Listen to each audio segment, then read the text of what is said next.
Thank you, and thank you all for your appearance. Ms. Krass, in your written remarks, you stated that you support the Biden administration's efforts to repeal the authorization for use of military force. I think it was the current authorizations for military force, not just the 2002 AUMF. So that includes the 2001 AUMF? Senator, I believe my written remarks were about the 2002, but I do support President Biden's commitment to replacing the existing 2001 and 2002 AUMFs with a more narrow and specific framework. But we need to make sure that there is sufficient authority to continue to protect the nation. Under what legal authority is the United States currently detaining 40 terrorists at Guantanamo Bay? Under the 2001 AUMFs. If we repeal the 2001 and 2002 use of force resolutions, under what authority would we continue to detain those persons? Senator, I think that is a very important legal question that would need to be considered carefully as the administration talks to Congress about an appropriate replacement authority. Can you commit to us today that any replacement resolution would give authority to continue detaining those very dangerous terrorists at Guantanamo Bay? Senator, I commit to working with Congress to make sure that appropriate authorities remain with respect to those detainees. Can you commit to compliance with the requirements of Section 1034 of the 2016 NDAA, that this committee must be notified 30 days before transferring any detainee from Guantanamo Bay to the continental United States? Yes, Senator, I commit to complying with the law. Thank you. Ms. Krass, the military has long been perceived as one of the most diverse institutions in our society, one of the places in our society where you are most likely to get ahead based strictly on your performance and your merits, not on where you come from or what you look like or who you are.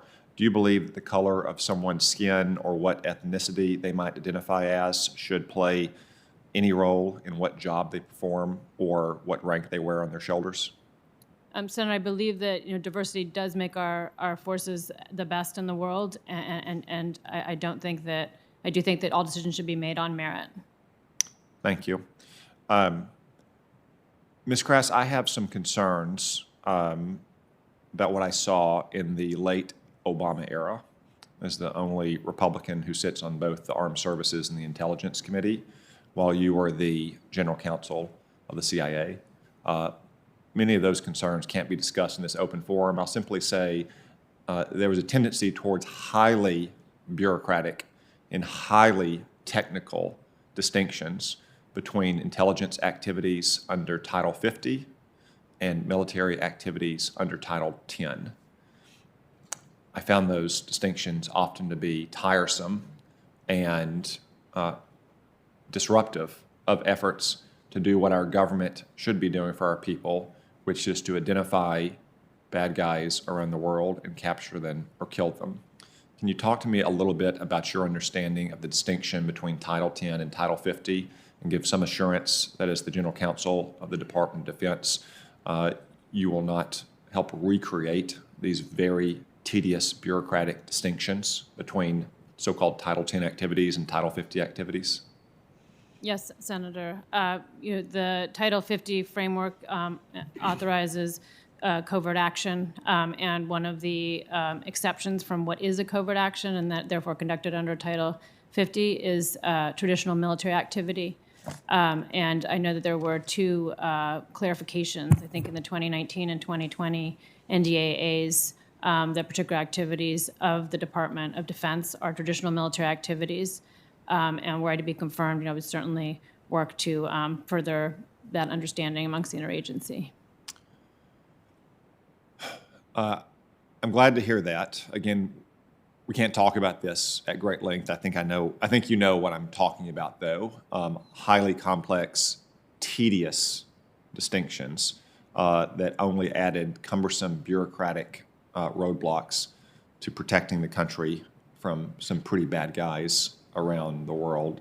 I might want to speak to you in a classified setting before the committee votes, before the Senate votes on the floor, because I do think it was unnecessary in the late Obama era. I think many of these distinctions were done primarily so the Department of Defense could conduct certain operations and therefore President Obama and then Vice President Biden could speak about them publicly for political benefit. And I hope that those kinds of distinctions will not be recreated, especially at a time when our troop presence in Afghanistan will be zero and Iraq is very small, and therefore we might need to depend even more on our intelligence agencies to help protect the country from some very bad guys around the world. Thank you, Ms. Krass.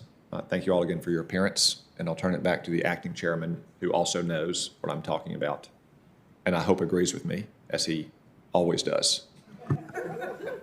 I try to whenever possible, Senator.